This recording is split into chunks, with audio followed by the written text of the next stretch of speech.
Hello, love. I have a very strong message coming through that I want to share with you in the least amount of time that I possibly can. Um, and it's about false positivity. So, what do I mean when I say false positivity? Well, it's this idea of having to always be in a high vibrational state or high vibing, as popular culture likes to put it. Here's the thing though, when we constantly strive to be in a high vibe sort of state, we get exhausted. We get exhausted and we don't, it's a form of negligence, to put it quite simply. In a lot of spiritual circles, there is still a very narrow tunnel vision focus about always staying positive. And a lot of that gets blurred into this idea of constantly being in the light, in the light, in the light. Now, I want to be really, really clear here, okay? Light does not necessarily mean good or positive all the time, and dark does not necessarily mean negative or bad all the time. Bring to your mind the image of the yin yang. When you see the yin yang, there's a bit of light in dark and dark in light. And there has to be, because that's the way that the universe and life works. So the darkness is often seen as, think of it this way, like the void or the subconscious, whereas the light is seen as the life-giving sort of powers of the sun, so to speak. And if we're thinking now luminaries, moon is darkness, sun is light, and the conscious mind, okay? So this, push to sort of, I feel like this comes up quite a bit in the very little that is given to us in general when we talk about things like the law of attraction, for example, or manifestation. I'm not going to get off on a tangent with that. I don't want to make this too long, like I said, but it's really important before I get into these messages that you understand exactly what the terminology is and sort of how this has evolved. And this will, I'm going to get into more videos on this and get more extended in terms of explaining these terms and how they're used, and how it's really, really, really important to always first question what you're hearing and use your own power of discernment, your own intuition, to detect the truth. So what happens with this false positivity is we're constantly striving to be in the positive or the light, so to speak, okay? But I want you to think about the sun and how if the sun never rested, right? If the sun was constantly burning at noon above our heads, things would dry out. The sun would burn itself out, hypothetically speaking here, okay? Think of an image now that's coming to my mind is like burning the candle at both ends, like this constant striving to be in a high vibrational or transcended 5D sort of state, like it's the ultimate, like all we're looking for is enlightenment and all we want to do is just constantly be in that high striving state. It's unnatural and it's a form of negligence. There is no balance in that, okay? And it really undermines the feminine principle and the divine feminine. One of the messages that I had come through in the meditation was a woman who was tied to a rock blindfolded. I'm not saying this to trigger you, okay? And take however this resonates for you, but it's really important. I'm asking through spirit, through the energies of Archangel Michael that came through for this reading, and the eagle spirit came through as well here. This is about truth, okay? So I'm not mincing words here, and neither images. I'm telling you exactly what I saw. And I thought of Prometheus tied to the rock or chained to the rock and its liver being out by that eagle, which is interesting because the eagle came through here in both its sort of, in both sides of its sort of lower end and higher end spectrum vibration, okay? So it came through as sort of, there was an image of it having a piece of, it looked like a rodent of some sort, but it made me think of the image of a eagle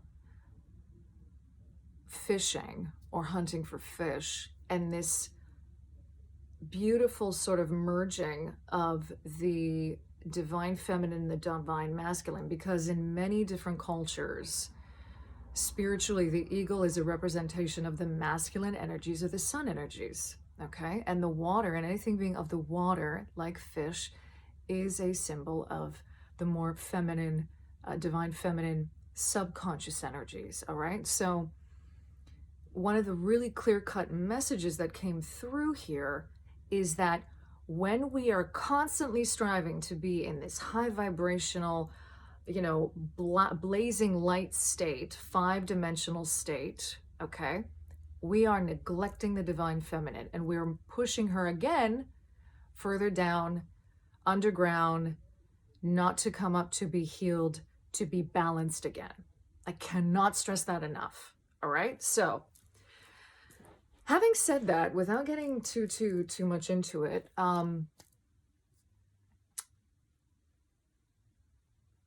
this is a mental construct. I'm going to try to resist to get into the history of this because it's just, I'll leave it, here's the thing. I would think of this for yourself for a second, okay?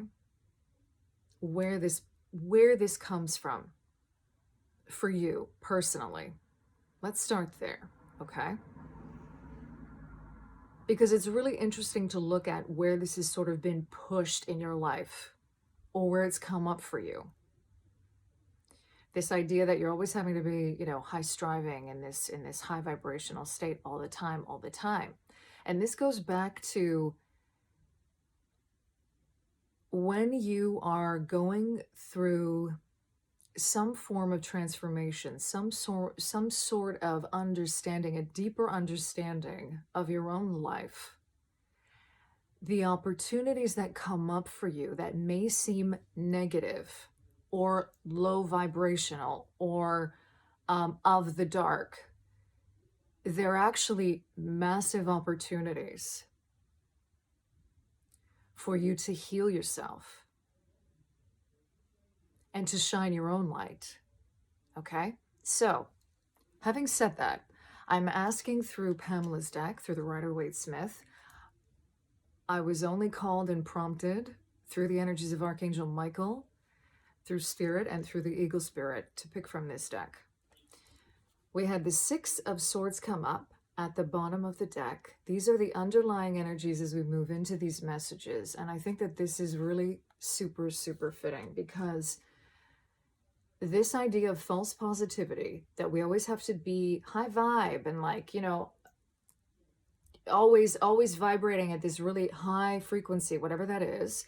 And let's also be really clear here. When you're pushing to be high vibrational, you're actually lowering your vibration.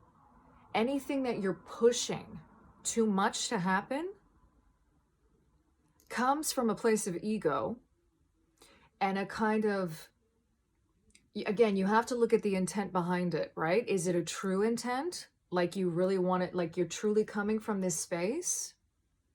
Always that makes me think of, are you coming from the space of the heart and understanding and truth?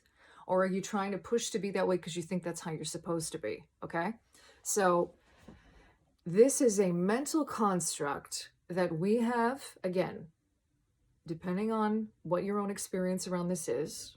I'm gonna leave it there, not get too into the kind of cultural history around this, which I think is pretty self-evident, right? It's like it goes back to this sort of fear of the unknown, or fear of going into your darkness, which is your subconscious, right?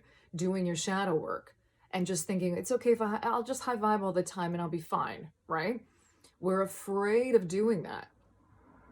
Okay. And what, because of the conditioning that we, let's say, have grown up with.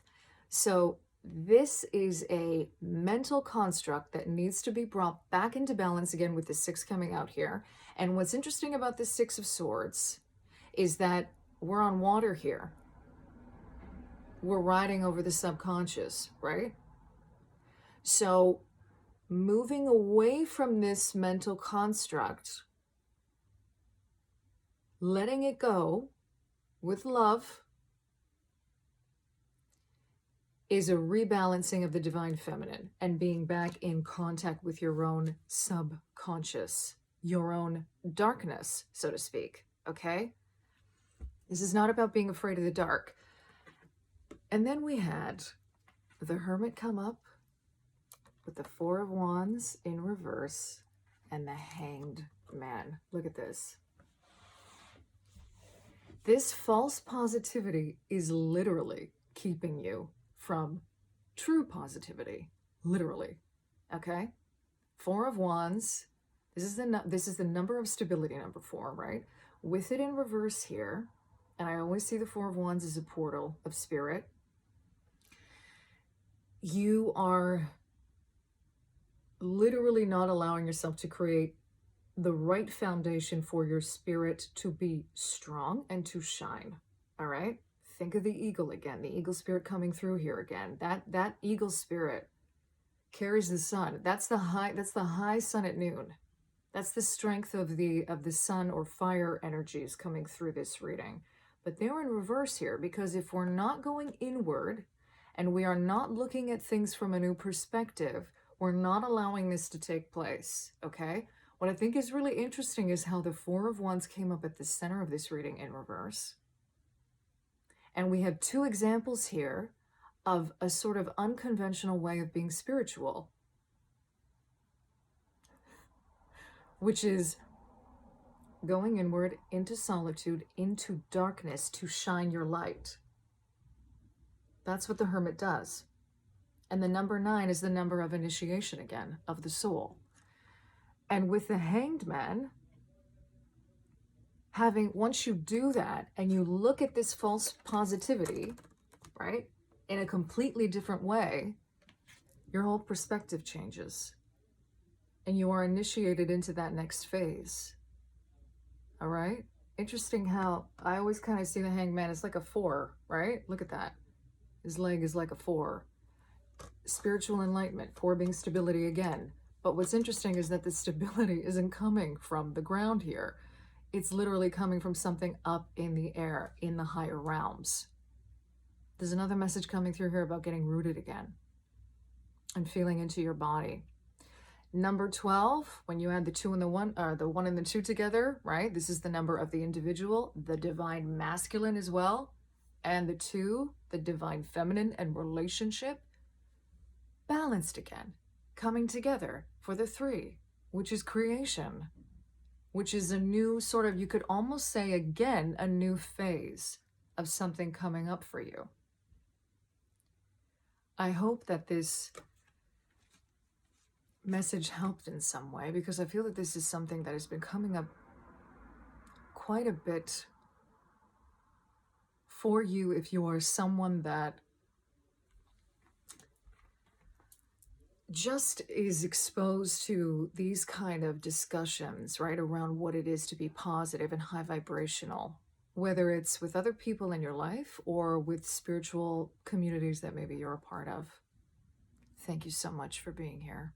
I'm sending you so much love wherever you are.